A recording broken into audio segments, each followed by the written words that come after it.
I regret never calling him dad.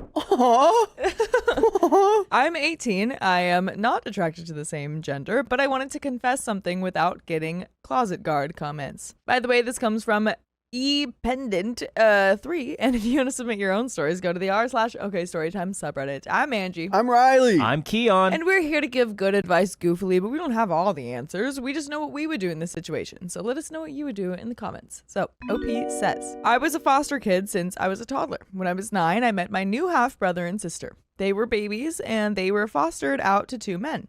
I went over a couple of times, and one time, one of them, dad number 1, asked me what my deal was. What you deal, kid? What's your deal? What's going on with you? Deal or no deal, kid? I was a defensive kid, and I said, what's it got to do with you? He said, no wonder you don't have a home. Oh my God, what? Well, we're starting off pretty intense. That's terrible. This is macho v macho right That's now. something you like think to yourself, maybe. These are like either inside thoughts or like you gotta be really cool with each other to make jokes like that. But you just adopted this 9-year-old and now you're fighting. Hey, you know what? This shows the 9-year-old's tough. Yeah, this 9-year-old has been around the block. That's when I started giving him a hug. Yeah, exactly. Exactly. I remember wanting to hit him, but he put his arms around me and kept me there until I stopped. Interesting. I remember him saying, I think you're a good kid in a bad spot. I called him a bad word, and he said he liked me even more. Is this kid a kid, or is this like a grown man? The social worker and my temporary foster parents had a chat with me not long after. Apparently, the 2 men were going to foster me. They showed me around my new home, and then dad number 1 took me out to play, and I remember him telling me that I'm a bad word, but that this will always be my home. Aw, you little crap. I love you. I never had a home and just thought it was another false promise. I was used to false promises, never got too comfortable. Not long after my placement, my bio father put up a fuss at 2 men minding his son. There was one day I was home alone with dad number 1, and my father came in and grabbed me by the arm to take me away. Dad number 1 caught my father by his neck. Whoa. I still remember how angry he was. He said something like, you come near my boy again and I'll make sure you regret it. I never told him, but him calling me his boy gave me hope that it might be different this time. Oh my gosh. That's kind of sweet. That is sweet. That's nice. I never told anyone what dad number 1 did that day either. My father never troubled us again. He was scared. He didn't want to. What was he going to do with you afterwards? Huh? He can't take care of you now. Does he have a plan? Yeah, right? It's like, I wonder why you were put in foster care in the first place when you were 3, and why is this bio father randomly coming back and trying to take you away? Because you have 2 dads now. It's actually better for you. To have 2 dads? Yeah, we had a therapist on, and I was like, what's better? 2 moms, a mom and a dad, or 2 dads? She's like, 2 dads is actually the best case scenario. And I was Really? like, no way, that's crazy. Interesting. I was a prick in school. I got in trouble a lot, fighting and stuff. Dad number 2 struggled with me, but dad 1 would always come into the headmaster's office. He'd be disappointed, but he was never angry. Sometimes he'd be interested in how the fight went. There was a few times the fight began because another boy was mocking my F-word parents, and those times he'd treat me to McDonald's or something, lol. I did calm down as my life stabilized. Dad 1 and I used to camp. He'd take me to football games, we'd play PlayStation, he'd take me to work sometimes and often to the pub. I was his favorite, whereas I think dad number 2's favorite were my siblings, understandably. I can remember both dad 1 and dad 2 being really excited when I had my first date. Dad 1 took me shopping, dad 2 styled my hair, and then dad 1 unstyled my hair. The 3 of us stayed up late after my first date, and I spilled the tea. All right. That's so cute. That's so nice. I used dad 1 and dad 2 here, but I never called either of them dad. I didn't like the word. That's my hang up. In March, dad 1 passed away unexpectedly. Oh my gosh. Oh no. Oh, he was my rock. I miss him and I feel kind of alone again. I don't really have the same bond with dad 2 or my own half siblings. Dang. Oh my gosh. Wow. I was expecting every 2 dad couple to be like the one in Modern Family. Yeah. They're both like pretty like, oh my gosh. Flamboyant. But dad 1, we had that spin of like football games, pub, you know, the whole like, noogie, you're my dad. I'm your dad kind of thing. Yeah. Oh, that's so tough. Dude, that like out of nowhere. Yeah. The thing I regret most, however, is never calling him my dad because of some stupid hang up. He always made it a point to call me his boy, yet I never called him dad. He knows that. I know it would have meant a lot to him if I had. The guilt of not doing so eats me up most days since his passing. I know this is probably the wrong sub for this, but I just wanted to put it somewhere and I didn't want offensive comments. I miss my dad, the one who gave me a home, loved me, and wanted me. He was the best dad a messed up kid could have. There's a consensus from the comments, but I want to hear your thoughts. What do we think here? Keon? It's giving, that thing in, I know it's cliche, but like Guardians of the Galaxy, where like Peter Quill is like, or like Yondu's like, he may be your, he's like, he may be your father, but I'm your daddy kind of thing. And he knew.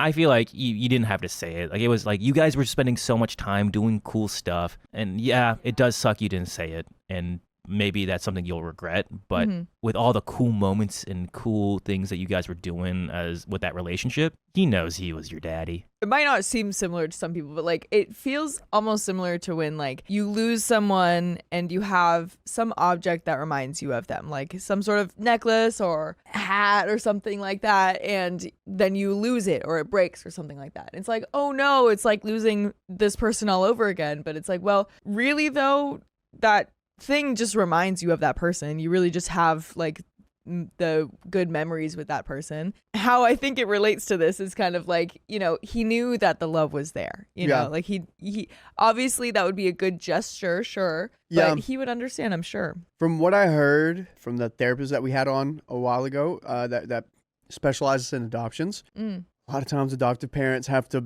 fortify themselves that whenever they bring someone in, they know they're going to get their heart broken. And it seemed like Dad 1 and 2 had enough thick skin to realize what that's going to look like. And so he knows what's going on. You're his boy. That's all he wants. It's right. When Han Solo's like, or Princess Leia's like, I love you. I know. Like that speaks volume. That scene right there. I mean, it's like sucks they didn't say I love you, but I think what we're really looking at is he acknowledged the love and the respect that Princess Leia had the time that you spend together, the moments and memories that you shared. You don't have to sometimes say it to, let them know it. Expressing, sharing those things you were doing. That's a way of saying, you're my dad, I love you kind of thing. And I think, come on, he knows that. But we do have some comments. So the consensus from the comments is that everybody is ugly crying. And Katie followed and says, I saw the comment, everybody's ugly crying. I'm ugly crying. Yeah, this is sad. There are some comments by OP. I know he's struggling big time. I'm not sure whether saying it will help or hurt him. He wasn't just his husband. They were best friends. I've never heard them have one fight. I kind of try to hide my own issues around him because of his struggle and instead help with my siblings. They weren't just husbands, they were inseparable. He is struggling a lot and I kind of felt like I needed to be the tough one for him and my siblings, but maybe not. I usually just cry in my room. Yesterday was the anniversary of them taking me in, so everything feels a little more raw. Aw, dang. Yeah, it took me a while, but I did say that I loved him, perhaps not as often as I should have. I said thank you a lot. On my 18th birthday, I thanked them both for what they did for me before we cheersed my first legal drink. I did a little speech. Dad 2 cried, lol. Dad 1 put his arm around my neck and told me that I'm a right softie.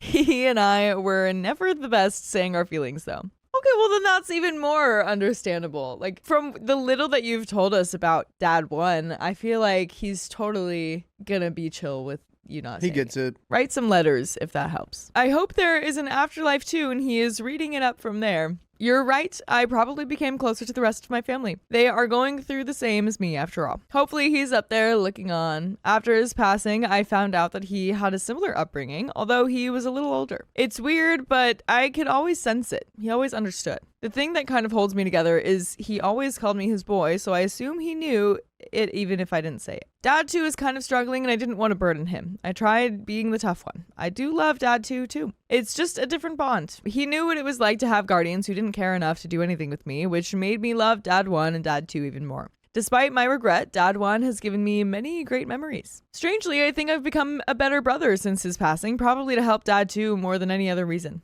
I think I will share it with him. I don't want him to think I don't care either, and I do love him too. I am as grateful to him for taking me in and loving me. Aww. I should learn to cherish the one I still have. And there is an update, but this is so sweet. This is sweet. sad. So sad. All the feelings. Don't make it a movie. You'll make us all cry. Right. Too late. Miss Kitty Cat says, who's chopping all these onions? This is so sweet and so sad, but I think that it seems to be going as well as it could. The healing process and journey that you're going on right now is hard. You can see the light at the end of the tunnel. That's what I'm seeing right now. Yeah. Everyone processes, grieving in their own way. I just think hopefully you do it in a positive way, and you look back on things and you got to realize that he knew and you knew and you shared a bond. Real quick, if either of you passed away, Angie, if you passed away, on every single clothing I'd have, I'd put a little A on it. I'd stitch it in there. That's cute. So I'd remember you. And for Keon, I'd probably wear that hat you got me every single day. Good to know. Good to know. We do have an update. 2.5 months later. I don't know if anyone remembers me. We do. We just met ya. I don't. I was a foster kid and had 2 men took me in. Dad number 1 passed away suddenly. I regretted never calling him dad. It was probably rude not to tell you guys sooner after all the replies you gave me. I did tell Dad too a few weeks after I posted about my regrets. It really upset him, but in a good way, I think. He said he was glad that I told him, as he was really worried about how I was coping. He told me Dad 1 was the driver behind them taking me in. He saw himself in me, apparently. Dad 2 told me about Dad 1's upbringing. I knew bits, but not a lot. He said our social worker told them that I was a different case to my half siblings, which he knew. They were warned not to expect any affection from me, including being called dad. He also told me how his parents came over when I was 12 or 13. His parents told them it was rude that I didn't call them dad. Apparently, Dad number 1 told them if they say that again, especially in front of me, they would not be allowed in the house again. Oh my gosh. This is like best thing we could hear right now. The amount of times I've seen Dad 1 protect your emotional space. Yeah. Crazy. That's like so awesome the way he's done that. And the fact that this is like directly involving the thing that you regret, that's so wonderful. Dad number 2 told me that Dad 1 never cared about being called dad by me because he never expected it. He said I went beyond Dad 1's expectations by giving him a hug now and then, and by being his best bud. He said Dad 1 and I couldn't be apart for a couple of hours without a bunch of texts being swapped, which was kind of true. I read over them sometimes. It was often stupid stuff, and it would never be stupid to listen to full episodes of stories just like this one on Spotify, iHeartRadio, Apple Podcasts, or whatever your favorite podcast app is. Just search OK Storytime. Yeah. There is a little bit more to the story. We love stories. We sure do. Let's just roll right in unless you have some comments. This one's so sad. It's pulling on the heartstrings. Everyone's crying in the chat right now. It's too early for this, everyone. It's too early. I'm at uni now, so we don't live together as much, but Dad 2 and I have been far closer than we've ever been. We do a lot more stuff together. Saying Dad is still a bit of a hang up for me, but I've began calling him Pops. I still miss Dad 1. I still cry. I'd have been nothing without him, and I'm everything because of him. I've mostly made peace with never calling him some variation of Dad. I can't change what I didn't say. If there's an afterlife, it'll be the first thing that I'll say to him as we sit down to a game of PlayStation. Anyway, I've brought down the mood enough, but thanks for the encouragement. I'm very glad I made the original post. Look what you've done, OP. This is so sad and so sweet at the same time. The thing I learned reading the story is protecting your child's emotional space is very, very important. That's what I took away. But yeah, I mean, if you still are kind of having a hang up over it, I mean, that's kind of just how it is. You can't really be mad at yourself for like not feeling weird about that earlier. That's kind of just how you felt. That's just how it was. Didn't change anything about your love for him. If we were parents adopting kids, what kind of dynamic would we have? What do you mean? I don't know, like would it be like, who'd be the bad cop, who'd be the good cop? I think it might depend on the situation. Something that my parents did that I appreciated with me was like, if one person is already chewing the kid out, the other person backs off, so it's not it's not like a double both team. people ganging up. Yeah. It's like, Dang, that sounds cool. yeah, it was I wish I had that. very lucky for that to They happen just to me. ganged up on Keon. Yeah. It didn't happen all the time, but definitely like when I got older, I remember noticing it. Oh, that's nice. Yeah, and it was like, thank God I can get a break. If me and Keon were dads, Go on. it'd be a great time. First thing we would always do is we'd wait for, if we had a son, to show them how to shave. That would be like our first thing. We'd be like, this is how you do a mustache. Oh, your mustache isn't good enough yet, boy. It's gonna get that. Look at your It'll go dad's. in. It'll look like your dad's one day. Even if it was a daughter, if it was a daughter, I'd be like, I'm gonna show you how to shave. I'm gonna show you to shave. Hey, my grandma shaves her mustache every day. But yeah, that's a very sweet thing. I'm so glad that he got that story of like dad one's reaction, like his son not calling him dad. Like that's the best story that we could have heard in this situation. And I am also glad that OP shared his feelings with his dad number 2. It's always sad. I mean, it makes sense why he kind of fell into that role of trying to help other people, and it was very sweet of him for not trying to burden his dad. But I mean, you know, he's still hurting too, and he's still a kid in this situation, even if he's older. My mother used Google Maps to find me after I cut her off. I cut you off. Get out of my life. I'm about to go no contact with my mom and my stepdad, who is an enabler, even after their divorce, and who has recently started mistreating me as well. By the way, this comes from Deleted, and if you want to submit your own stories, you know where to go. Go to the r/okstorytime subreddit, and we're here to give good advice goofily. That's our only job. We really don't know that much. If you have anything you want to say, let us know in the comments. You were born to do it. OP continues. My mother's mother, while sometimes being problematic, was an amazing grandma who treated me with love and warmth overall. However, she never wanted to hear it when I talked about my mom put me through, since you're not supposed to talk ill about your mother. Well, Grandma, she's putting me through HE double hockey sticks. There's only things to talk ill about, or else you just have to not talk about her. She genuinely likes to ignore issues because she values family so much, and probably, honestly, doesn't know any better. While I'd like to stay in contact with my grandmother, she has a history of getting extremely upset and angry whenever someone doesn't adhere to her standards or values. Oh, lovely. Perfect trait in a person. We'd love to see it. Got a royal flush here, OP. That includes anything to do with marriage, kids. She gets extremely upset over me mentioning not wanting kids, and family in general. I have no doubts that she will take on her role as a flying monkey, as she has always done that, and that any time I talk to her, she criticized me, my lifestyle, and my decision to go no contact, or beg me and try to work it out with my mom. I also wouldn't put it past her to try and invite my mother along whenever I'd visit her. What? I don't understand why people don't understand these kind of things. We're taking the whole, like, respect your elders thing way too far. Yeah. Sometimes elders suck, right, Keon? They do sometimes more than just suck. Uh-oh. What else do they do, Keon? Huh? I'll leave that to your imagination, Riley. Put it in the comments what else elders do. However, thinking about cutting her off along with my parents feels cruel, since she was kind and loving towards me most of the time and took good care of me. I'd like to hear about y'all's experiences with grandparents after going no contact. Have you gone no contact with your whole family, including grandparents? Or do you still talk to them?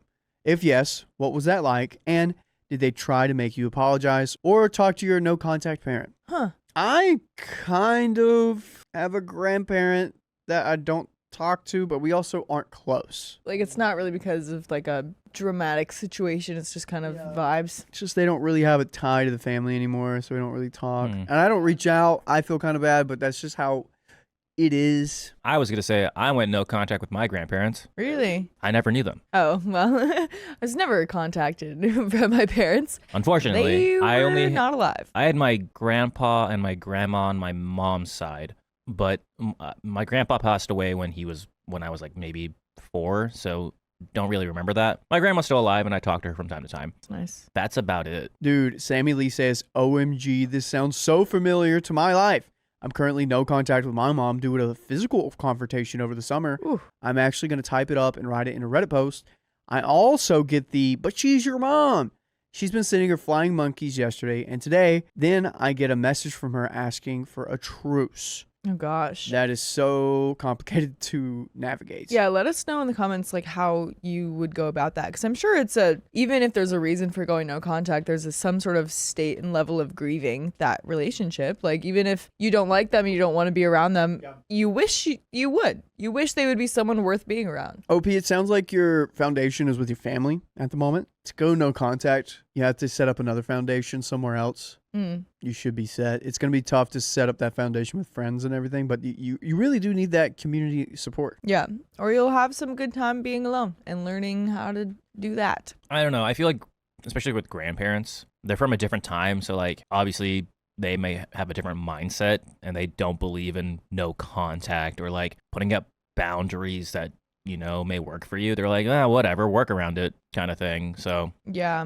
Update. My mother wants to show up at my doorstep. I live across the world. Almost 1 year since the previous post. a lot can happen in a year. A long flight to get to me unannounced. That's a really funny knock-knock joke. Yeah, right? I've talked to my stepfather, and he told me that he met my mother, who asked him about me. When he said he doesn't know anything, he promised he wouldn't talk to her about me. She dropped that she plans to fly over to the country I moved to a year ago and just show up to my doorstep. Mind you, I went no contact before moving and was always afraid of her just showing up while I was still in the country. She does not know my current address. She knows nothing besides some pictures my grandma has probably sent her and the workplace of my husband. But now I'm scared she'll just show up there and find him or something. Or that someone gives her our address if she tells them a good enough lie. Goodness gracious, I had a bad day and it now just got worse. When will this be over? And we got an update 2.5 months later. It's a Gosh. possibility. Yeah.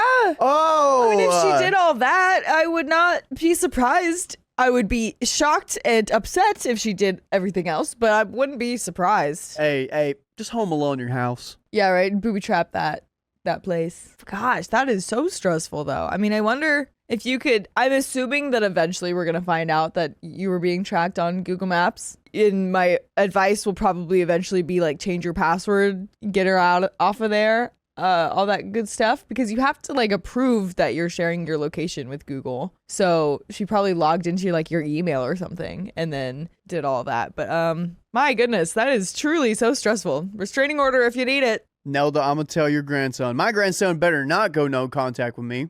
That's right. That's right. Update 2.5 months later. My mother has found my new address through pictures she got from other family Oh my gosh. that I stupidly shared a year ago. Dude.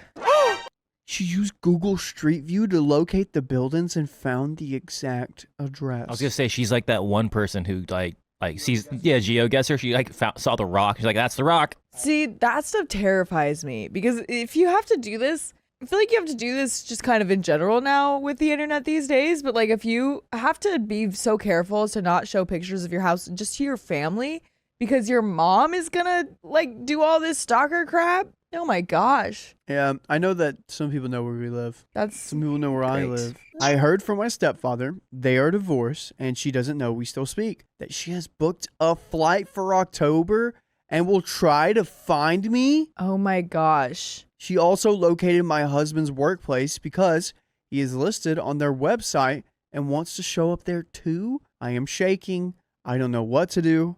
I will call the police if I can't find a way to prevent this. Yeah. But it's going to be really hard to communicate because we don't speak the language well enough yet, and the police is generally not that very helpful when it comes to stalking. I don't know whether to contact her or tell her to F off, or whether to try and convince the family members that are in contact with her that I am back in my home country for the time being. I don't know what to do at all. If anyone has dealt with this and has any advice, please help me. We have some comments. I need some advice. I have a thought. I don't know what to do here, especially since in this, I was gonna say get a restraining order, but since I don't know what country you're in, but Yeah. it sounds like they don't really have stuff to prevent that. Right. I would message her and be like, where are you gonna stay? Because you're not staying in my house. Yeah, okay, so that. I wonder if you can, if you can talk to her and like tell her off at the very least, because I think restraining orders need to have some sort of proof of a threat and like a safety concern. So if it's just harassment, I don't know what the deal is. I was going to say firefighters, bikers, or any group of, I don't know, burly men. Yeah. Because if, like, let's say this happened in the States, I don't know, it'd help if I were you in this scenario. I'd go up to a biker and be like, hey, can you help me, like, make sure she doesn't come, or could you scare her off? Like, I really, really need your help. And that biker says, no, leave me alone. I don't know you. You're a stranger. Oh, really? Sounds like your problem. I feel like if you buy a biker a drink and maybe ask for help, He'd be they like, help. thanks for the drink. Your problem. Good luck. Really? What bikers are you talking to that would be There's like, a biker gang. I feel like they'd help out the community. okay, maybe. But Maybe if you join the biker gang. If you join the biker gang, it's like, all right, gang, I need your help. Huddle up. I need my mom off my back. I would just say, what are you trying to do? Because it's, if anything, it's not helping. Don't even waste your breath and or your money to do this. Yeah. Awesome Ashley says have her arrested when she shows up. I feel like we've heard a lot of stories about that, of like, get off of my property. And then if they don't, then you're like, all right, Popo, come on over. Yeah. Get her out of here. We could help if we give them some substances, the bikers. Okay. No. Oh, there are police biker gangs that help out like that? Oh, that's really nice. Well, I don't think we're in the States. Oh, biker gangs do help, especially with kids. So you're going to act like a kid and be like, goo goo gaga. No, that would not help me out. That would probably. I don't know. I'd probably hire my brother. Be like, hey, go talk to those bikers. All right. Revelant comments. Can you take a trip or stay in a hotel when she comes? Make her think she was wrong and that you've moved? He says, I wish I could, but we are tight on money. I've considered lying to family that I know speaks to her and telling them that I'm returning to my home country. Maybe she'll cancel the flight then, and then we'll be safe from her for a little while longer. So we can figure out what to do. Ooh, I was going to say maybe for like the time being, swap with maybe like a friend, like swap houses for like a little bit. Go on that old show Family Swap Yeah. or like wives. What House swap. mothers? Do a house swap. Yeah. And then they show up and it's just a different family. Oh, wait, Nikki Wolf. I had a biker group find out I needed help with medical expenses, and they put together several poker runs. I would go to a biker for help. Hire them for security if you have to, but bikers do help. That's good to know. All right. Sure, they're nice people. I've also briefly considered having a friend she doesn't know open the door and act like they live there. That's also smart. Yeah, exactly. That would be good. Just we got to do an old trick-a-rooney. I'd like that. I feel like that's the best case scenario here. But what if she comes back and like the friend's not there? We'd have to just like install cameras, check the little peephole before. You'll have to get, cameras and everything like that. Yeah. Yeah, I would say definitely good cameras. So you have proof of all this stuff. I think gather proof of everything anyway, just in case you are able to make a case for yourself for a restraining order. So we're not even halfway done, guys. Wow. Another update. Thank you to everyone who replied to the post and gave me advice. My husband and I have read through it all and have carefully considered our points. We have consulted with a lawyer, the HR staff, and security of his workplace, and have talked to someone we know who works for the police. Unfortunately, we have received the same feedback from all of them. There's nothing that we can do until the situation escalates. So we have decided to just wait and see. My mother did not arrive on the date we were given by my stepfather. So at first we were relieved, thinking she didn't go through with her plan. However, about a week later, my stepfather sent me screenshots showing that she was indeed here and had rented a car intending to head our way. She also brought her current boyfriend. They came by our apartment and stayed for 45 minutes total on our property. Whoa. They did ring our bell and knock, but we did not open the door, nor respond in any way. We did not see them or hear them for the rest of the time they were there, but a neighbor informed us that they rang at his door, asking him about us and showing him photos of our car and my husband. Oh my Later gosh. that day, at about 10 p.m., they returned again, but we didn't open the door, and they left fairly quickly. What That's can crazy. That's wild. I mean, like, I don't know what they were expecting because, I mean, they were blocked on everything. They were absolutely no contact. And then what? You want to show up at, what do you want to do? Do you want to, fight it out or do you want to try to say something to me? Like, what is really that important that you have to show up like this? This could have been done over email. Yeah, right? Like, you know my email, you know my password, apparently. If that was really the case, then there's different ways to do this. I feel like the mom was playing the eyewitness intro, if you guys know what I'm talking about. It goes through the little museum with it starts with the parrot flying through. Oh, okay. Do you guys not know that? I don't think I do. Oh, you youngins. It might be the thing if I saw it, it would bring back a memory. Oh, if you saw it, you'd be like, it's that? Yeah. And it's just playing through the mom's head it's an adventure. I'll find her, and when I get there, it'll be all working out, all according to plan. It'll be like that song Betty by Taylor Swift. Katie, why doesn't OP already have a restraining order? I think in the country that she is, they need more evidence. Yeah, they said restraining orders are difficult to go through. I don't think she went to the cops yet because she also doesn't know the language very well yet and might be hard to explain. There's a lot of factors. It's not that easy to get one. However, the next day, things got a little worse with them, returning a total of 4 times, knocking and ringing the bell as well as calling our names in the front door and trying to look through the windows. They again rang at the neighbor's door, but all of our neighbors refused to give out any information, which I'm really grateful for. W's in the chat for the neighbors. Let's freaking go. Dude, I'm making them all a plate of cookies each and thanking them, apologizing for burdening their day with my problems. They again left very quickly, but we could hear through the door how my mother's boyfriend suggested that they catch my husband on his way to work the next day. Your mom's boyfriend's so smart. It's like an evil villain explaining their plans. What the heck? Yeah, literally. You're monologuing over here. My husband and I agreed that if they show up again, we'll call the police immediately. I told my grandmother, mother's mother, to let them know that we will be informing authorities if we see them again.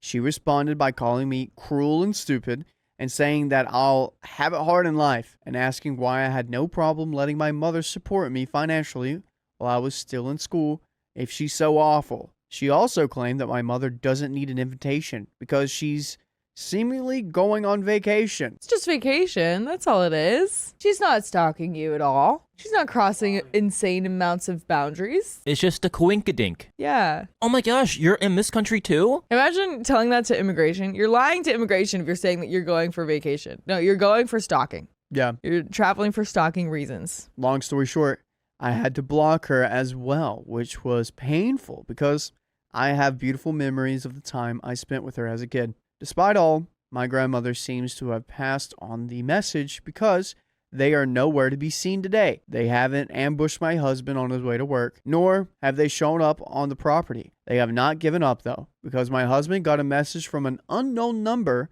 which turned out to be my mother's boyfriend. Hello, husband's name. Could the two of us talk somewhere? I would like to explain our actions and talk with you about the situation so that you can understand it better. This is a bad situation for OP and her mother. I think it would be important to discuss the causes and to work on them so that they eventually can find ways to rebuild the new relationship and start again. It cannot be the right way forward to live with this kind of attitude and hatred towards one's mother. I hope you understand that a mother will try anything to find her daughter, to talk with her, and to try and understand things, to clarify things, and to work on their relationship. If now is not the time for that, then maybe later, but please let the two of us talk about it. I hope you're willing. Tell me when and where, and I will be there. That is crazy, man. That is so crazy. Because it's like, okay, I don't know. I mean, depending on the situation, obviously we heard about their bad upbringing. And I'm sure it's like way more complicated than they can explain in one post. But if you did really want to rebuild a relationship, maybe there's a way for that to happen. But this is definitely not the way. Like if everyone else in the family is telling OP that they are traveling to you, and we're getting so much information about mom from the other family members, why can't they just pass on the message of like, hey, I really want to do everything that I can to have a relationship with you. Can we talk? Yeah. And a lot cheaper than flying across the country. I know. She should have wrote a letter. Yeah. My husband simply replied that there was nothing to talk about when it comes to and reminded them to stay away, and if they don't, the police will get involved. The boyfriend response to that was a harsh term. That is exactly what I wanted to speak to you about, so that you can understand and work through it whenever the time is right. At the moment, the hurt clearly runs very deep. OP's mother loves OP and only wants her to do well in life. She has also acknowledged that she has made mistakes and must also be in your interests to give the two of them a chance to talk things out at some point and start anew. Don't just accept the situation as it is.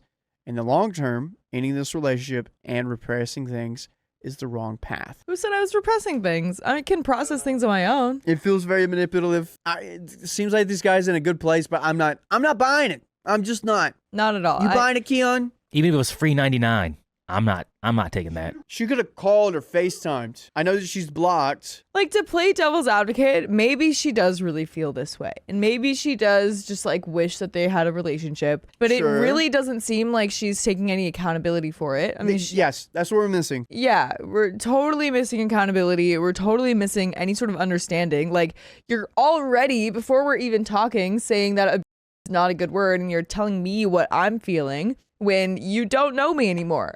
We're no contact. You've left me. You didn't take care of me. I'm distancing myself from you. You can't pretend like you know me. I just want to know the thought process of like what you were trying to achieve by doing all of this. Yeah. Yeah. Like, did you think this was going to work out? really to your benefit of like, Right. I'm not going to tell her. I'm going to show up across like in this country that I've never been to Right. and just surprise, like everything's going to be cool and you're going to hear me out. Yeah, it's going to show how much I care and we're going to really make a difference. OP's going to apologize and I'm going to be the victim here. I just want to know what the mom said to the boyfriend of like, yeah, just come with me. We're going on a vacation. Ugh, this is so weird. Yeah. Obviously, we decided not to engage with him any longer, as he, just like my mother, seems to fail to understand how creepy and inappropriate their behavior is and how distressing it is for us. To be honest, I did not expect my mother's boyfriend to come along on her stalking trip, let alone enable her so much. Bro's whipped. He knows what he likes. He's stuck here. Maybe he's just into the crazy. Yeah. No! He's just also crazy. Maybe he was like, that sounds crazy. I like that. That sounds crazy. That's kind of hot. kind of hot. I genuinely don't understand what story she possibly fed him to make him feel like any of this is okay. He seems like a reasonable person the few times I have met him, but clearly that was a misjudgment on my part. We have documented every single one of their visits and messages and will definitely alert the authorities if we see them again.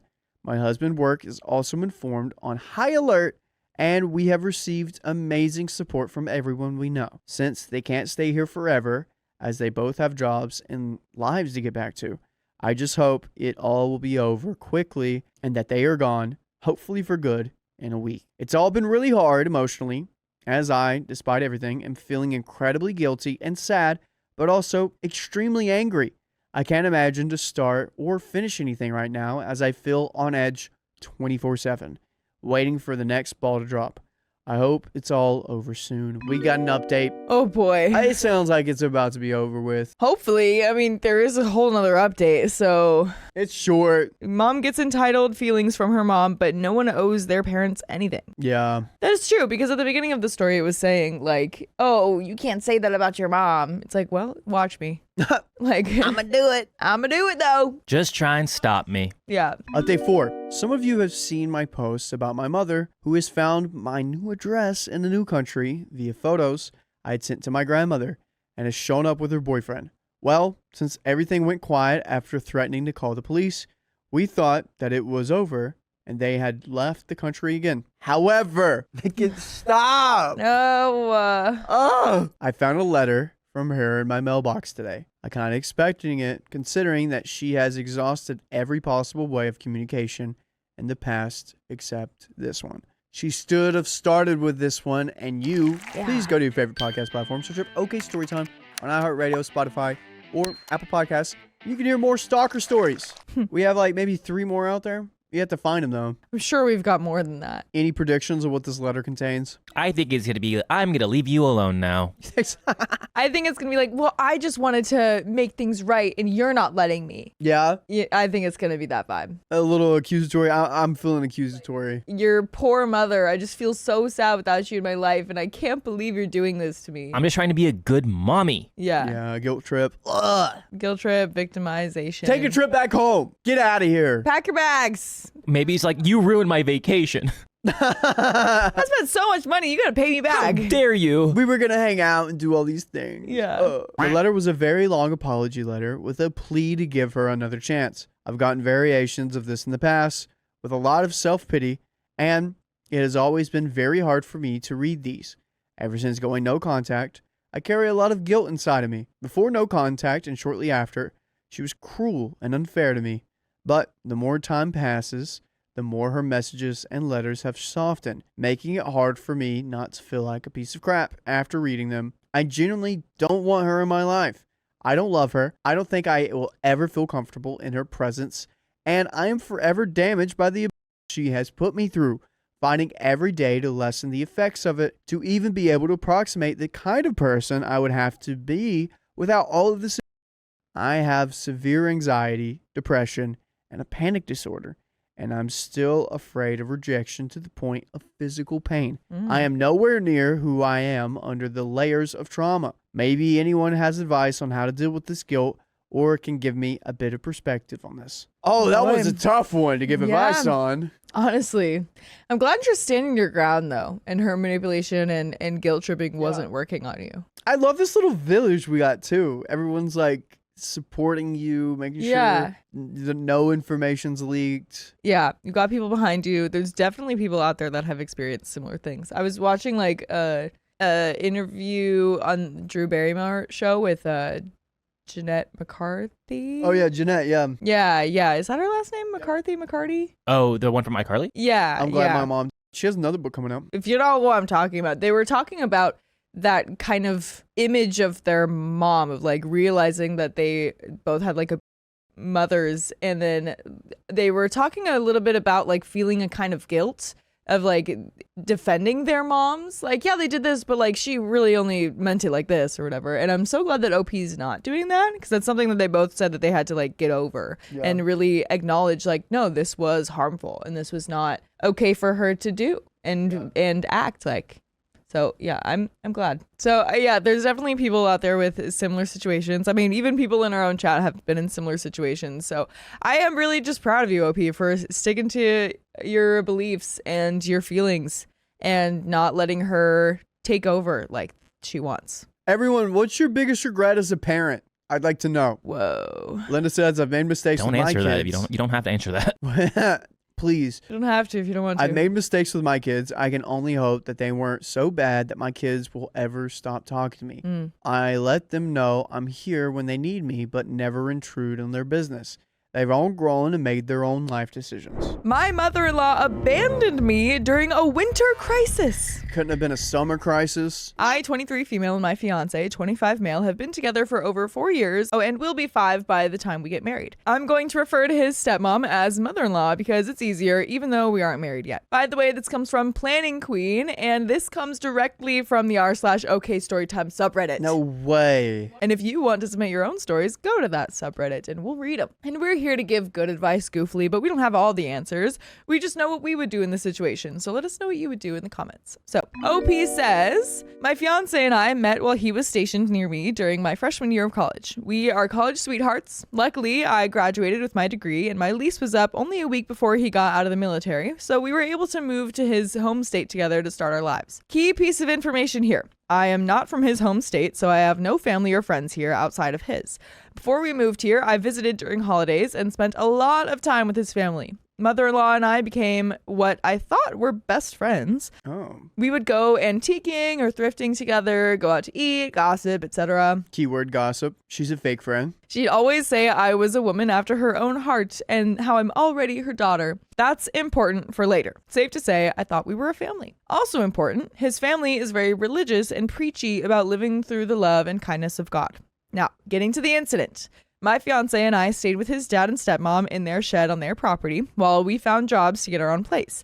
It was cramped, but we considered ourselves lucky to be taken in. We paid rent, utilities, and for our own groceries, just FYI. Honestly, it was bigger than my sophomore year dorm, so I was a pro at making space count. All right. Unfortunately, we were there longer than we wanted to be, and it was taking a toll on everyone due to us only finding extremely low-paying jobs in the short term while we looked for higher-paying ones. Now, cutting to the chase, we were in that shed during the harshest winter the state has seen in decades. Oh, no. I wonder if they're like in Texas or something. Winter is here.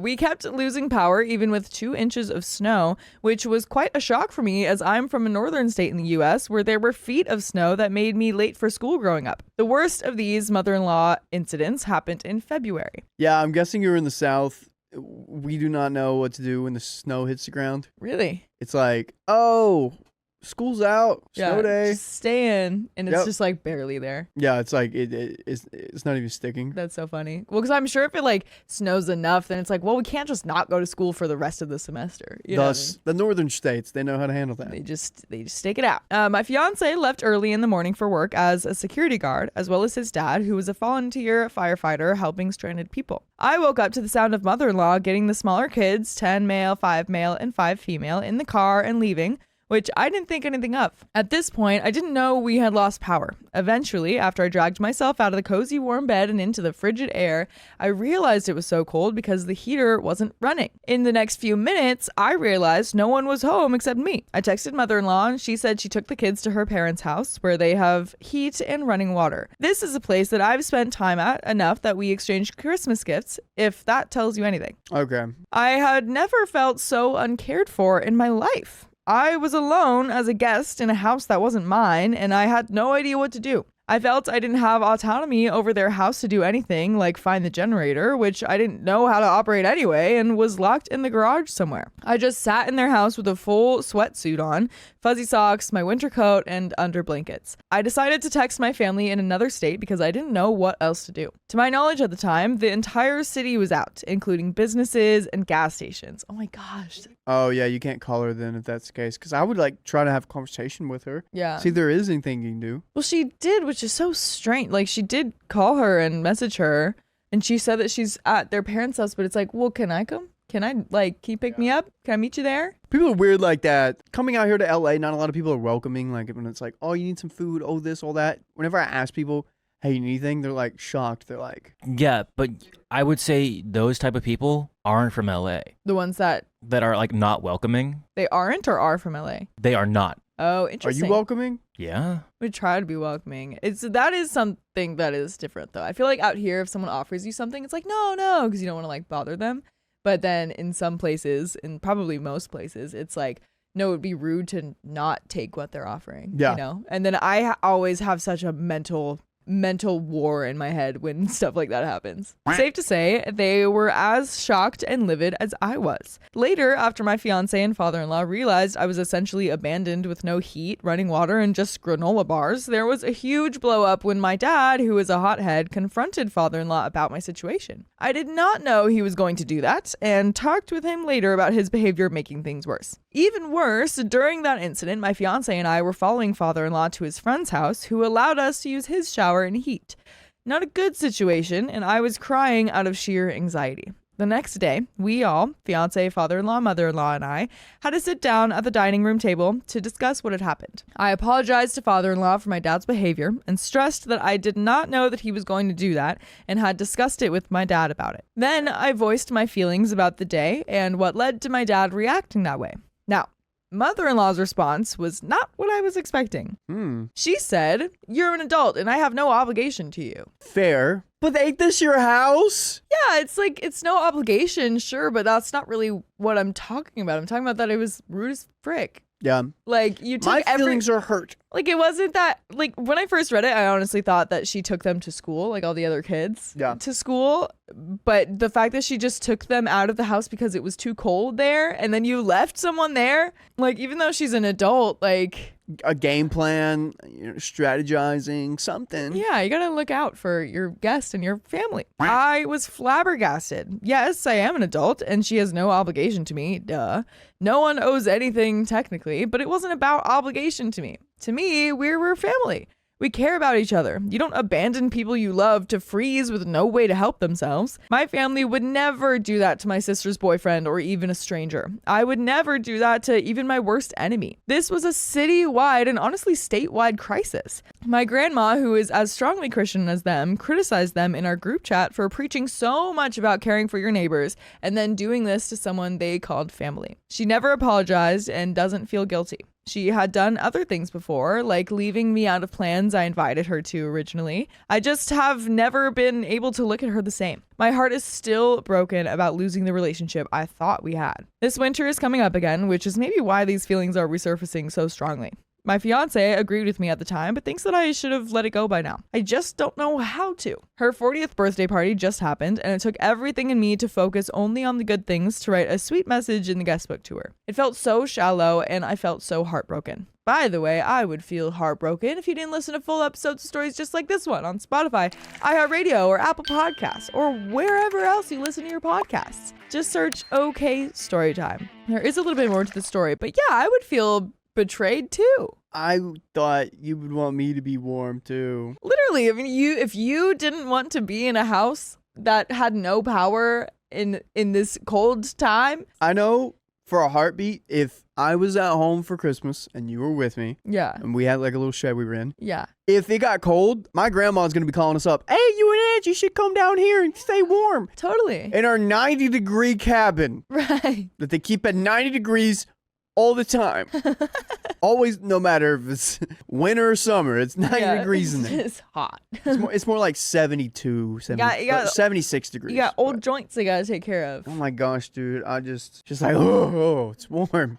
All right, we're here. That's very rude to just be like, well, you're an adult. Like, does OP have a car? Because that would be a good thing to get into and use the heat from the car. If you have seat warmers, you know, you might have to get some snow off of it or something. But you could drive to that same place. Like, if you have a car, was that offered to you? Like, yeah, come on over. Or are you going to feel guilty for inviting yourself over? Or do you just not have a car? So you're just literally left there alone. I feel like with how they're talking about it, that might be the case. Yeah, I agree. Yeah, there is a little bit more to the story. She has been greeting me and talking to me as if nothing happened, but I still feel hollow interacting with her. So am I the a-hole for still being angry with my mother-in-law 9 months after she abandoned me during a power emergency? And how do I move past this? A crucial bit I remembered. She was the only person I felt close enough to come with me wedding dress shopping since my family was out of state. And then she still did this. She was literally the only person I brought with me. And that is the end of that story. Oh my gosh. So buy a heater and get a, I don't know, electric generator. that might do it. But it does hurt to feel betrayed. That's going to be hard to move through. It seems like they were having a good heart-to-heart, which I'm glad for, but not even. It seems like they had a conversation where they let their feelings out. Yeah. But I do wonder all the details of how OP explained her feeling, because I would hope that like her explaining this of like, I just thought we were closer than that. Hopefully that would change their mind or get through to them somehow, but it doesn't seem like it did. It didn't. It's so heartbreaking. Well, guys, that's the end of that story. We got some comments we're going to let Sophia and Dakota read for you guys. We've got comments. Comments from the video. My dad tried to turn my wedding into a memorial for my sister. Posted on December 6th, 2025. The TLDR is OP is getting married, but her dad wants to talk about OP's late sister during the wedding ceremony. OP loves her sister, but had a very hard, painful relationship with her, and thinking about her makes OP break down for days. OP and her fiance don't want the wedding to turn into another memorial, but OP's dad refuses to let go and thinks not mentioning her is the same as forgetting her. With the wedding only days away, OP must decide how to handle her dad, protect her big day, and still respect everyone's feelings. Will she find a compromise, or will she need a new officiant? If you're curious to know the full story, you can go watch the full video. And we have some comments. Comment 1 from Hannah Panda. She says, I went to a wedding where the deceased loved ones, a chair was saved on each side of the photos for the loved ones were placed on the chair. Then the photos got placed into a memory table. Not like a full dining room table, but a small table between the gift table and the dessert bar. But the only mention of any deceased guest was at the ceremony when the officiant welcomed all the guest presents and those in the photo watching from heaven, or something to that effect. I don't remember word for word exactly. A lovely compromise, I would think. That fits. My husband and I honored his parents with a dance to my mother-in-law's favorite song at her wedding. We had the DJ make an announcement and had everyone who wanted to join us on the dance floor. We also had my mother-in-law's favorite flower as part of the centerpiece. And we had a memorial table for all the immediate loved ones who passed. We had my husband's parents, grandparents, and aunt. There were so many ways to incorporate memorial pieces into a wedding. Adding it to the officiant's ceremony speech is a definite no, because the ceremony is strictly about the bride and groom and the marriage between them. If the bride does not want her sister brought up verbally during any part of the wedding due to it making her physically upset, then her father must respect it or step down from that role if he can't. 100%. Sad Animated Girl says, though I can sympathize with the dad because I'm also grieving the loss of a child, he is way out of line. He needs to step back and let OP have her wedding and not focus on the grief and pain. Yeah, it's not his wedding. And Emily Powell, 95 says, we had a framed photo in an empty chair at our wedding. We had a picture in it that mentioned something about holding a seat for loved ones that are watching from heaven. Oh, that's so cute. All fair compromises. And if you want to find out what they did to compromise, go watch the full episode. But that is the end of this episode. So, if you love us, make sure to subscribe. We love you, and see you tomorrow. Hey, don't leave yet. We've got some stories that we think you'll enjoy, so stay tuned for the next one. Our baby's skin turned different. Now my husband is accusing me of cheating. Different how? He, 26 female, and my significant other, 29 male, just had our first baby. We are over the moon when we discovered the pregnancy, and we were both really excited to have a child together.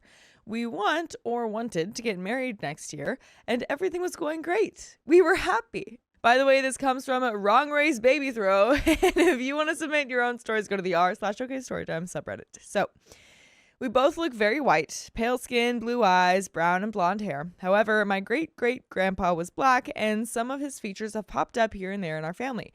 Kinky hair, darker skin, and more black-looking facial characteristics.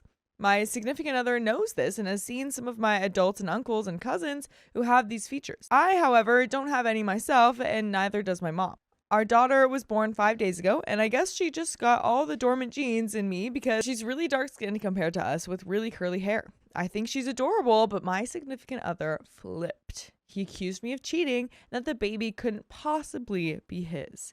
I've never given him a reason to suspect me of infidelity, and I've certainly never cheated. We argued about it. I pointed at all my cousins and other relatives who have black features, but he absolutely refused to listen and said our daughter looked too black for that to be a plausible explanation. He stormed out of the hospital, sent me a text an hour later that we were over, and when I got home from the hospital the next day, he wasn't there, and most of his personal belongings were gone. I tried to reach him, but he didn't answer my texts or calls until 3 days later when he told me that he demanded a paternity test to prove that I was a liar, and if I refuse, I'll never see him again.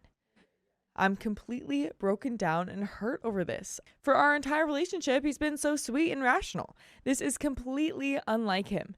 If he just calmly asked for a paternity test to begin with, I would have been hurt, but I guess I could understand the concerns. Our daughter looks nothing like him.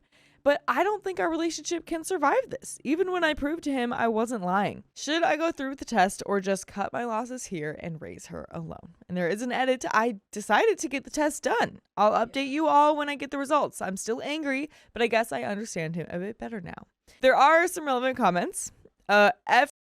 Throwaway says, that's your decision to make. However, in your situation, I would do the paternity test either way. If you decide to leave him, it's a nice big F you to him. And if you decide to stay, he gets his peace of mind. It's a win-win situation, really.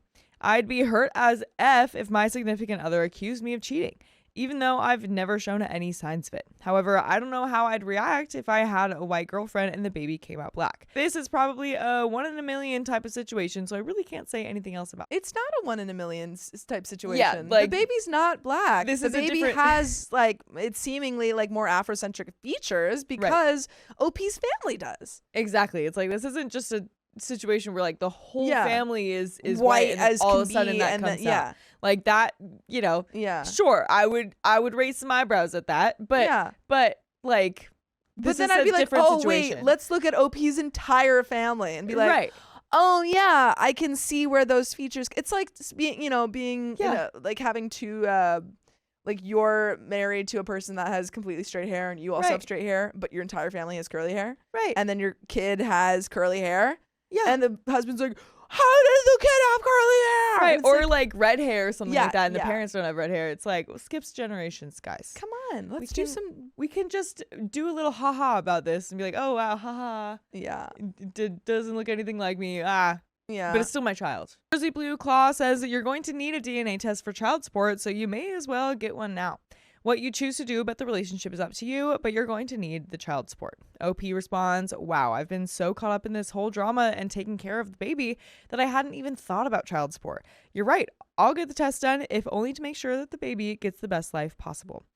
Burned Notice says people are surprisingly ignorant of how genetics work. Anyway, get the paternity test just for his peace of mind, but understand that your relationship is irreparably broken and that he may sadly never show your daughter the sort of love or affection a father should show his child.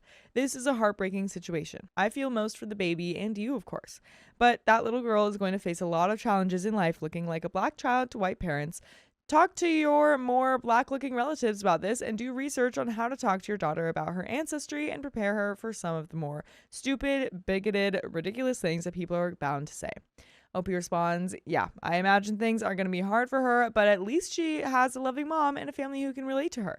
I just hope my boyfriend or my ex, I don't even know anymore, will come around and treat her with the respect that he couldn't afford to give me. And OP makes a comment on her family history. 4 generations back, my great-grandpa and all her siblings look really black. My grandma less so. My mom's generation is the first to have completely white-looking kids. And I don't think so. My friends joke that my butt is so big that I must have inherited that. But I don't think big butts are an actual racial trait, just more of a stereotype. Plenty of white girls with big booties. And there is an update of 5 days later. Ooh-wee. I'm Wow. hoping that... I think what should happen, they stay divorced. They get divorced because this is not something that you can come back to easily or come back from easily. Yeah. And he finds out that this kid is his, and he's like so overcome with guilt Yeah. that he was like, I'm going to raise this child properly. Yeah, he would have to do so much effort to like earn my trust back after he just accused me of not trusting me, you know? To like make me forgive him. He would have to do so much. I don't even, at this point, for me, I'm like, Yeah. I'm not even like, oh, I would forgive him. I just want him to parent his kid. Right. That's like That's the most my important, ideal for outcome. sure. Yeah. So updates 5 days later. Hey guys, first of all, I want to thank all the original commenters who helped me see my significant other's side and calmed me down enough to take the test. Well, the results are in, and of course, she is his. The whole process was absolutely ridiculous. I got an appointment with the doctor and texted significant other the time and location. He didn't answer, but showed up, and the entire time he didn't say one word to me. And he didn't want to touch or even look at the baby, and left as soon as they had taken a sample, despite the doctor asking him to stay so we could go over a few things. Once he left, I just broke down. And I must say the doctor was really nice, didn't judge me or accuse me of anything, just calmly went over how the test works and told me babies are often born darker than they actually end up being. Baby was an absolute champ, barely fussed when they drew her blood. I got the results yesterday. I texted significant other to the news and asked if he wanted to come over and open it with me. After almost half an hour, he finally responded, yes, he'd like to come over. I'm thinking he either sent it while on his way or he's not staying very far away because he was here in about 15 minutes. Well, we opened it and read the positive test together. He turned white like a sheet and then just started bawling. I had to shush him because he was crying so loudly. And finally, I got an explanation for his flip out. I mentioned in a comment on the old post that he was an only child to very old parents. His dad passed away a few years ago and his mom lives alone a few hours drive from us. I haven't met her often, but she seems pleasant enough. Turns out she hates me. She absolutely hates my guts and always has. I had no idea about this. She's always acted kind of snobby, sure, but I had no idea that she disliked me this much. When significant other called her to tell her the good news 8 months back, when we discovered the pregnancy, she started crying. He never told me this. And as the months passed, she continued being super negative about the whole thing and saying that she doubted the baby was actually his. I was below them. Poor people cheat because they were raised in effed up environment. What the F? I'm Sophie sorry. says. He's okay. I'm calling you right now. I mean, I can see where this is going. Yeah. He's gonna tell OP, well, my mother, she spent months telling me that you would cheat on me, and then I saw the baby, and the baby wasn't what I expected the baby to look like, and I just snapped. Yeah. I don't care. Yeah. I'm sorry. If I had a family member who was going on and saying terrible things about my partner who I was Yeah. having a child with, Yeah. I'd be like, I'm not going to talk to you anymore. Yeah. Yeah. Sorry. None of this makes me understand him. No. more. Or maybe I understand Yeah, it what doesn't he's saying. excuse it. Not at all. Not I at would be all. like, oh, okay, so you listened to your mother for months while she just Yeah. spewed vitriol at me Right. We and didn't even stand up for me. Yeah. And then when you saw the baby, instead of talking to me, you believed your mom. Right. You believed that I could possibly cheat on you. Are you even going to though- believe mommy every time? Come on. Every time something comes up about me, you're going to believe mommy? Oh, you poor victim. You poor victim. And instead of talking to me about this, significant other kept silent while constantly doubting me more and more. Baby being black just put the final nail in the coffin that his mother was right and I was a good-for-nothing cheating witch. After telling me all of this, we just sat in silence for a while. Finally, he asked if he could hold the baby. I was still angry as heck, but decided that holding her was his right. He's her father, after all. I went and got her from her crib, let him have her, and he started crying again, which scared her, and she started crying too. So they were just sitting there bawling together for a while. Finally, he stopped, handed her back, and asked if he could come home. I was kind of taken aback. I didn't expect him to just flat out ask that already. I laid out everything I said in the last thread, how insanely disrespectful and childish he had been, how he'd horribly broken my trust, and hadn't talked to me about his mom's poisonous and ignorant comments, completely ignores me for 3 days, not telling me where he is or if he's even alive, and then he just waltzes in and wants to start living here again. I told him if he ever wanted to have some inkling of a chance of mending the relationship, we had to go to couples therapy ASAP. And from now on, he will answer my calls and messages unless he has an emergency and can't. He will not be staying here for a while. And finally, he needs to tell his mom to back the F off. She will not be seeing the baby until she apologizes to me in person. And you guys can always see us or listen to us on Spotify, iHeartRadio, Apple Podcasts, whatever your favorite podcast app is. Just search OK Storytime because you've got full episodes with more stories just like this one. Just like this one. There is a little bit more to the story. I like that she's setting some boundaries. Me too. I would be so pissed. I would be so mad. Pissed, dude. Oh, okay. But I do appreciate that she's not letting him off easy. She's like, you're not staying here for a minute. Finally. And you have to put up all these boundaries with your mom. Yeah. Yeah. Like, no, this is what you did wrong. This is what you did wrong.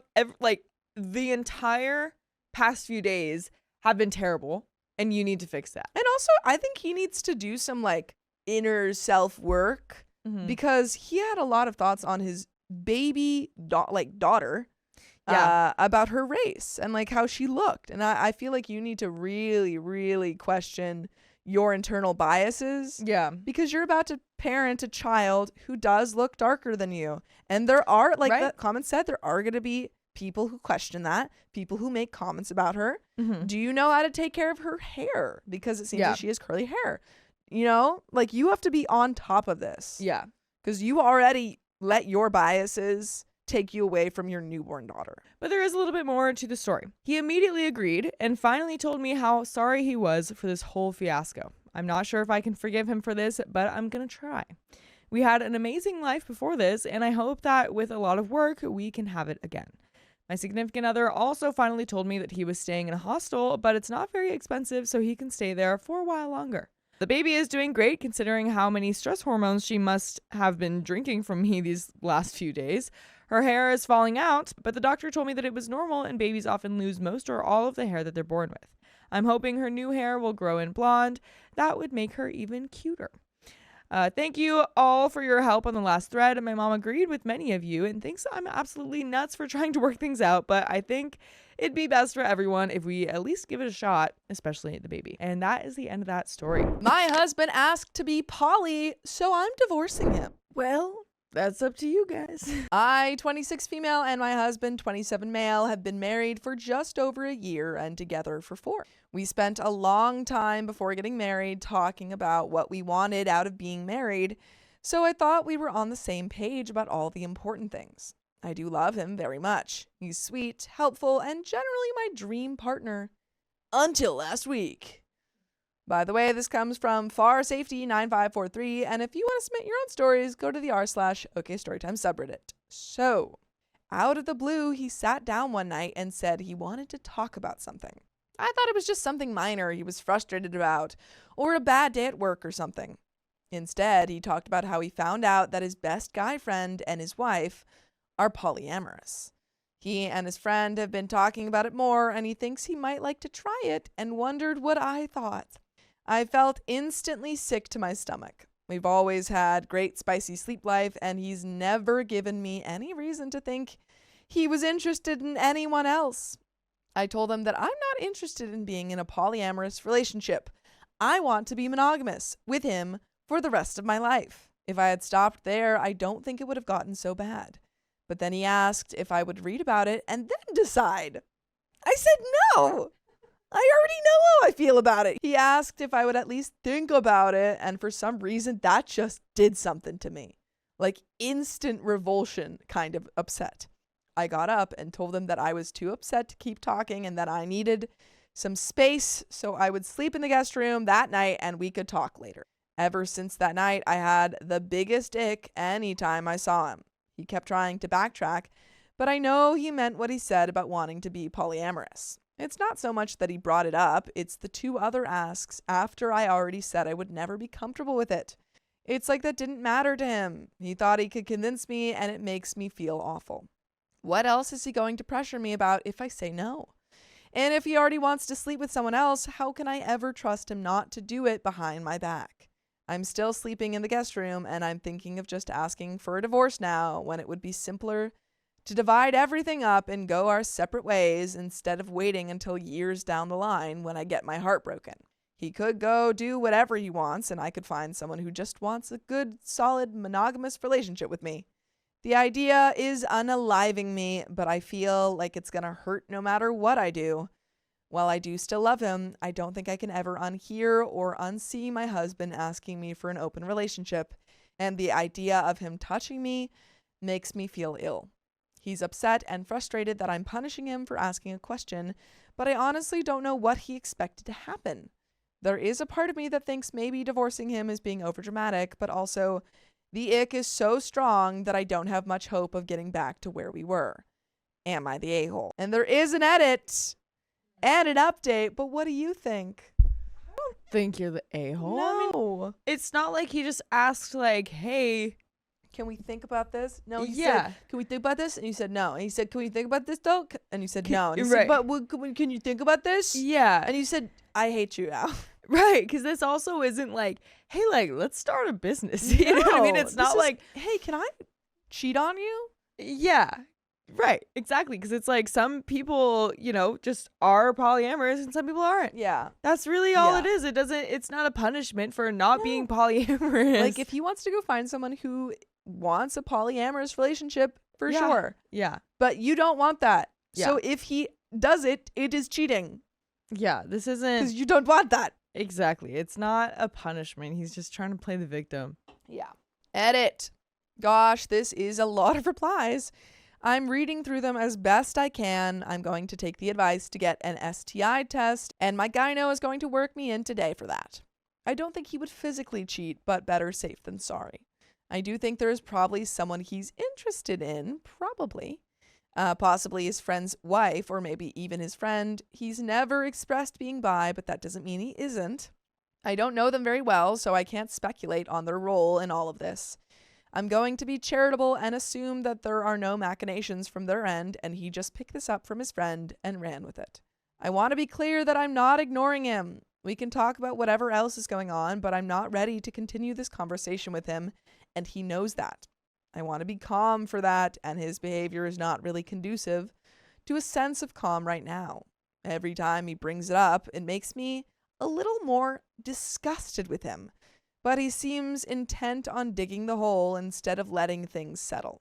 That and not taking the first no for an answer is a bigger issue than the poly ask for me. I think I'm going to meet with a lawyer just to go over options. At this point, I don't have a lot of faith in counseling changing how I feel about him now, but I would be willing to try a few sessions to say we gave it a shot. I'll throw that out there tonight and see what he says. Edit 2. He doesn't think counseling is necessary. He just wants to go back to the way things were before bringing it up. I've told him that's not an option. You can't unbreak a bone, it has to heal instead. I asked him if he had someone in mind, and he said no, but he's not a very good liar, and I don't really believe him. He says it was just an idea, and there's no one, and nothing has happened. But he also doesn't want to show me the messages between him and his friend, so I can understand the content of the conversation they had. I will respect his choice, but it's enough to convince me that there is something he's hiding, even if it's not an affair in progress, and that's a problem. I've got an appointment with a lawyer in a few days. I'm going to wait until after that to make a decision, and I'm going to take a short trip alone to see my grandparents this weekend to get some fresh air and perspective. I'll try to update next week after all the test results come back, and I've had a chance to look at all the facts with a professional. Thank you for your kind support and advice. And there are some comments and an update, folks. I think he's silly. I think he's very silly. I'm sorry. He's like, I just want to go back to the way we were before. I don't want to go to counseling. Yeah. It's like you're the one who kept pushing. Right. You could have gone back when your wife said no, and you could have been like, okay, she said no. Yeah. Yes, that's that. Yeah, like I wonder if he's feeling like embarrassed or something because of or with like how he's wanting to go back or something, but it's like, okay, well, like this is obviously something you want to try. Again, it's not like it's you wanted to take a different route to the function, like it's This is like life-changing for your relationship. yeah, this is something like about you, and that will affect your relationship. So if you just drop it and ignore it, it's not going to disappear. It's still going to No. be under there, and You still want to do it. yeah, And if you want to do it and your wife does not want to do it, then right. is this a deal breaker? Right, and the You know? counseling can probably help him too, like Yeah. really understand these feelings. Why he's asking for this. So, Comment 1. Had some sympathy for you until you said you're going to meet with an attorney behind his back. That's quite the dang leap. Sounds like you just want a way out at this point. Just leave. OP says, my dad is a lawyer and he likes to say that anyone who tells you not to get legal advice when you're vulnerable is part of the reason the relevant laws were written to start with. So don't trust them. They just don't like it when the prospective victim comes properly informed and prepared. If he was talking to a lawyer right now, I absolutely wouldn't blame him. If he gets mad about it, that's another mark in the get out column. Part of seeking legal advice in this situation is also finding a way to allow him a graceful exit. If that's what happens, because his family are mostly religious conservatives and it would be a rough road for him if they found out why the divorce was happening. So if I decide to go, I want to be able to suggest a plan that protects him as well as me. I have no interest in raking him over the coals publicly. Comment 2. This will upset someone, but a man who will share you spicily doesn't love you. I don't think that's necessarily true. yeah. Again, there are polyamorous relationships that are very healthy right. and that work great for those people. Comment 3. This marriage is over and you need to get out. And I definitely would not have unprotected spicy sleep with this man because he's likely already cheating.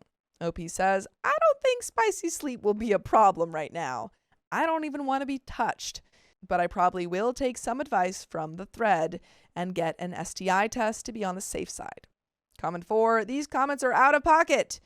You are absolutely the a-hole for how you're handling this. Not necessarily for leaving. Is this rage bait? Your partner brings something to you in what he thinks is a safe space and you shut him down before even knowing what he's asking about. Your post makes it clear you don't know what polyamory is. You refuse to A, learn anything more about it when asked, and B, refuse to even humor him and think about it for more than 30 seconds it took to run through the convo you relayed. You then proceed to passive-aggressively punish him and look for the exit immediately when he tries to frantically backtrack. What happened to forgiveness, giving grace, or better or worse, my lord?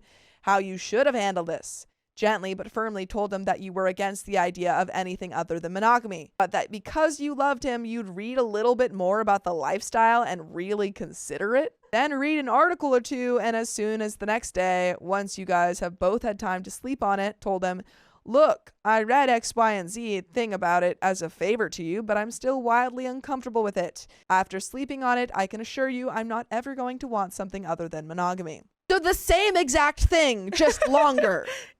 yeah. So the same exact response, Right. just make him wait a day. Yeah. What? Exactly. Huh? Like, Huh? That doesn't make any sense. it doesn't make sense. This commenter's stupid. It doesn't make sense. That's kind of like coming out to your partner as trans and then Yeah. expecting your partner to also transition. Yeah. Like that's kind of what it feels like. Yeah. It's like a Yes. right? Like Yes, like it's- actually, yeah. You could still be accepting of the partner Yeah. and like of their choices and stuff like that, but like it's just not for you. Give him an opportunity to say, okay, honey, thanks for considering it. I really appreciate you taking this seriously. If he doesn't, then he's showing you a lot. You can't extrapolate from one silly convo. Anyway, you're the a-hole for not making a safe space for your spouse and giving less than no grace. OP says, I know what polyamory is. Yeah. Like, what is that comment? What is it talking about? So crazy. I'm sorry, if my partner came to me and said, hey, I'm into polyamory, let's Yeah. try it out. I personally don't want that. So Right. I would say no. And if they said no, Right. but you haven't even looked into it, I'd say I actually know a lot about polyamory. Yeah. No. It's like still no. The reason I'm saying no is because I know what it is. Yeah. And I know I don't want that. If I didn't know what it was, I would say, what's that, honey? Yeah. I know what polyamory is. I don't need to consider to know that there are absolutely no conditions under which I would ever be comfortable having anything but a mutually monogamous, romantic, and spicy relationship. I know what my boundaries are, and so does he. We talked about these kinds of things before we got married. There's nothing to forgive, really. If that's what he wants, I respect him less for backtracking. It means he's wishy-washy and unreliable. He won't stand behind what he says if there are consequences. I think that's part of the revulsion I feel. Not only did he pitch something he knows full well goes against my core values, and then persist when I said no, he can't even stand by it afterwards. Like, it would be better if he had just said, I would like to try this, but I hear you when you say you aren't interested at all. This isn't a deal breaker for me, so let's talk about that part. Instead of, it was just a question, it's not that important. Stop refusing to touch me because you're uncomfortable and need space to calm down. I don't like it. And that's the end of that story. My husband took his mistress into our home, so I took my name off the lease. Get out of my house! I, 53 female, have been married to my husband, 48 male. We will call him Richard, aka Wiener, for almost 17 years. Our marriage has not been perfect, especially the last 4 years. I suspected Wiener of cheating, but never could catch him. By the way, this comes from Tiny Woodpecker 7523 on the Charlotte YouTube subreddit. But if you want to submit your own stories, go to the r/okstorytime subreddit. So, until a couple of years ago, I ended up in the ER because of a not so fresh feeling. I loved my husband very much, but this was the last straw. And this wasn't even the girlfriend he is seeing now. We will call her Jane, 43 female. Oh, the ER trip was more than enough proof that he wasn't being faithful. I have not been with anyone other than him for the eternity of our marriage, so I openly told him I was looking for a job closer to my family and leaving him to go there. I took a contract for a year. I left in 2023 and moved 1,100 miles away to be near my family. Wiener and I texted it daily. Some was arguing, other conversation was more serious and sounded like he wanted to reconcile, so I still wasn't sure. He assured me that there was no one there with him in our home, but he is also a habitual liar. So I got in my car one night and drove all the way to my former residence. I arrived at 5:30 in the morning. I was tired, but oddly enough, Wiener was awake and met me on the porch in his robe. He was clearly not expecting me, so I proceeded to go inside and he tried to step in the way. I continued to go inside. Now we introduce Jane, standing in my kitchen, cooking in a robe only. So I said, "How are you?" I'm Wiener's wife. Needless to say, it wasn't a pleasant visit. Not only did I have to go get a hotel and Airbnb, but Jane was living there. This apparently happened 3 weeks after I left. This goes back and forth for the last couple of years where she's there, next she's leaving, next she's there. And now they're supposedly in love. WTF ever. Whatever. Okay, so to the lease part. My name was still on the lease to the house. On paper and even off paper. Wiener didn't qualify on his own. So I have been more than generous to not take my name off so he didn't have to face moving. I know I shouldn't care. I'm just not that person. Well, now here we are, and I moved back here for a job about 9 months ago. He was trying to have his cake and eat it too, telling both of us what we wanted to hear and playing both sides, lying through his teeth. However, I just got a new job, and I needed a home that was central to the 3 locations that I will be splitting my time between. I got a $24,000 a year raise with this job, so I couldn't turn it down. Well, the landlord who leased us the first house had a bigger house that was central to all 3 locations. It couldn't have been more perfect. So I called her and told her that I don't live at the other house anymore.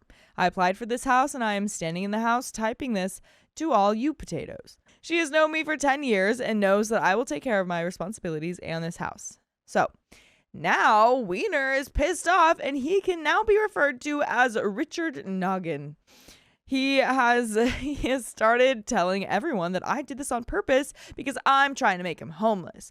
I have now filed for a divorce from Mr. Noggin. I don't think he should have the financial benefit of a wife on paper and not want the wife. He also tried to financially ruin me. This has been an emotionally difficult time. I have been struggling a lot, but I am going to be fine with this new job. Now I know I should have divorced him a long time ago. It was hard to just unlove someone you've been with for a third of your life. I know I'm trauma bonded. So my name came off the other lease, and he is having to fill out an application for the house that he has lived in for 10 years. Technically, he doesn't qualify because he can't produce any stubs, banking info, or anything. He runs a cash business as a mechanic from the house.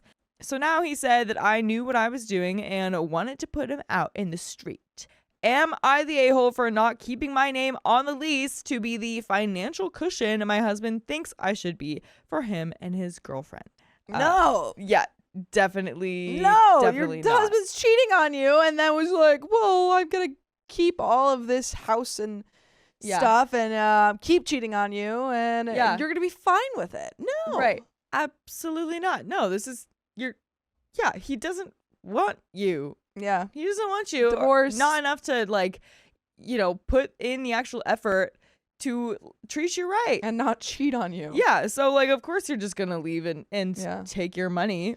Literally Come on. you expect how did he think this was going to go? Right. Right.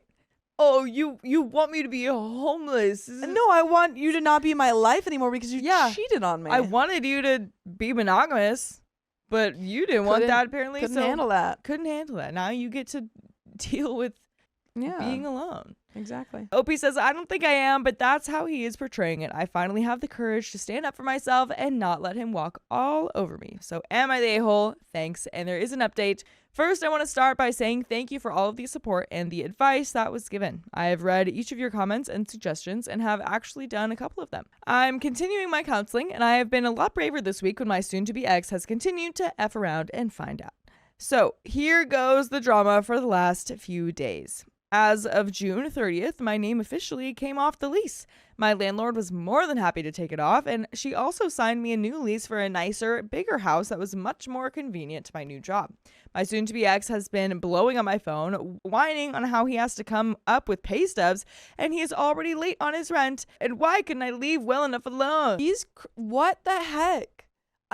I don't understand. Yeah. He's like, why are you doing this to me? She's not doing anything. She's not doing anything. You cheated on her, so she's leaving you. Yeah, well enough alone is leaving the relationship without an argument or something like that. Yeah. Not continuing to pay for your house. That's what it feels like. It feels like he wants her to stay in this relationship. Yeah. Continue to pay for everything. Yeah. And be fine with it. Yeah. Huh?